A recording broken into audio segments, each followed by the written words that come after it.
On today's Mortal Kombat News MashUp, I recap all the features coming in Mortal Kombat 1 highlighted in the recent Kombat Kast.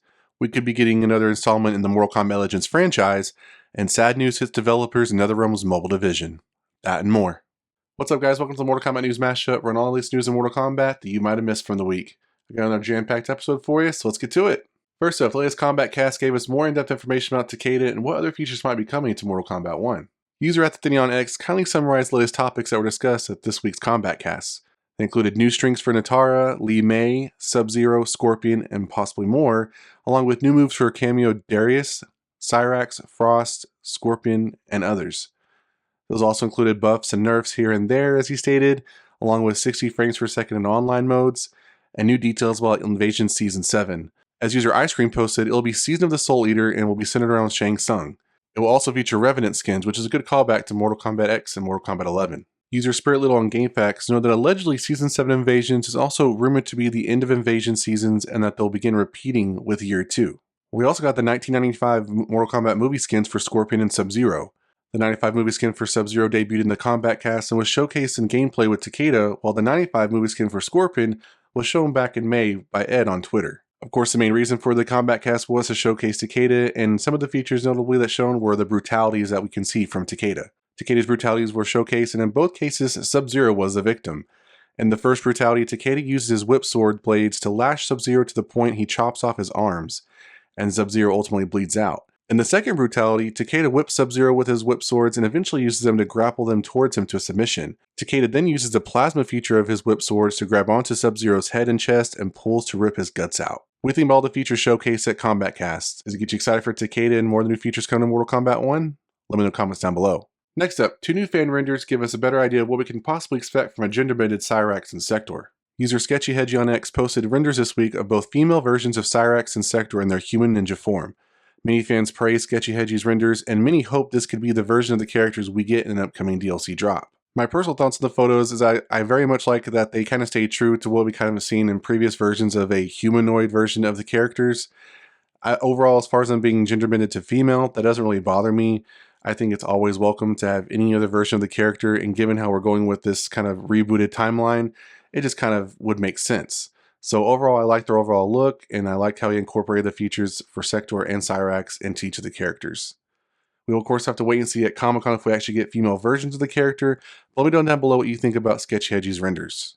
Moving on to some potential Mortal Kombat animation news. On Monday, the Mortal Kombat Animation Twitter page posted a video showcasing all 4 of the Mortal Kombat Legend movies with the caption, "You and I experienced the first 4 adventures of the Mortal Kombat Legends animated movies." While we don't know exactly what this tweet is supposed to mean, I take it as a tease for another installment in the Mortal Kombat Legends franchise.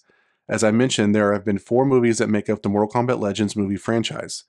2020's Mortal Kombat Legends Scorpion's Revenge, 2021's Battle of the Realms, 2022's Snowblind, and last year's standalone prequel, Cage Match.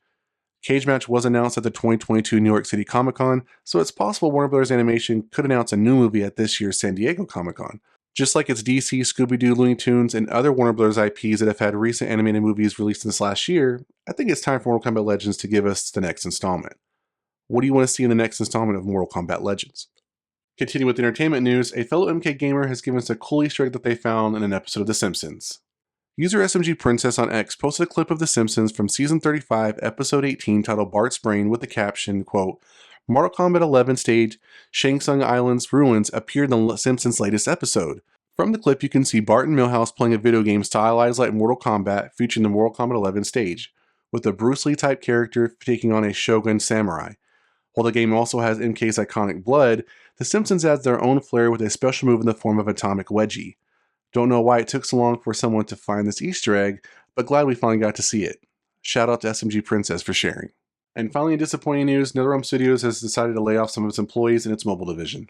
Thursday it was reported that NetherRealm Studios has disbanded their entire mobile team, leading to over 50 people affected. As EventHums reported, reports from former employees affected by the cuts began hitting social media outlets earlier this week. Tony Lazar on LinkedIn shared his thoughts about the layoff, saying, "Good morning, Internet. Unfortunately, yesterday NetherRealm's mobile team was shut down. A ton of very talented people were put out of work. We had live services on multiple titles such as Mortal Kombat Mobile, Injustice 2, and Mortal Kombat Onslaught. I was also affected. Every single person I've worked with on that team is an amazing collaborator, passionate, and very creative.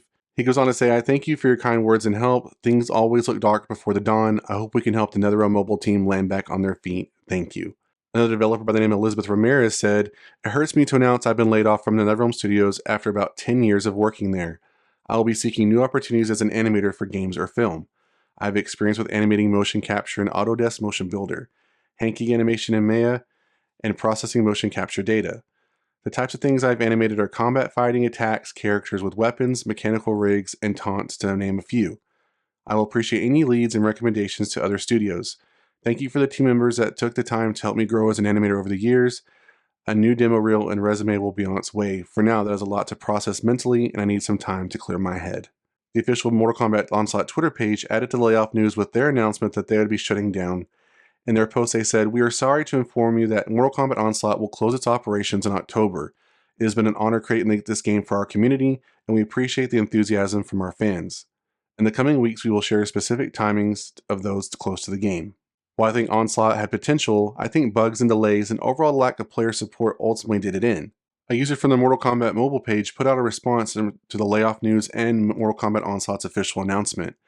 The user Poison Ivy said, NetherRealm Studios would like to assure all players and fans of our ongoing commitment to Mortal Kombat Mobile and Injustice 2 Mobile. Both games will continue to have full support. Additionally, we have made the difficult decision to sunset Mortal Kombat Onslaught in the coming months. We are deeply grateful to all the players who have joined us in Mortal Kombat Onslaught's journey. This news comes on the heels of the Hollywood Reporter reporting that Warner Bros. Games' parent company Warner Bros. Discovery has announced new layoffs company-wide. I am saddened by this news and hope those that were laid off will quickly be able to find new work. And that's it for today's news, guys. Make sure you let me know in the comments down below what you think about all the stories that I covered today.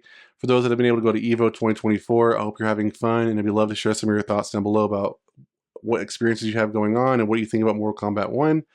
If you like this video, make sure you give it a thumbs up. If you want more videos like this, subscribe to the channel, and I'll see you guys next time on The Mashup.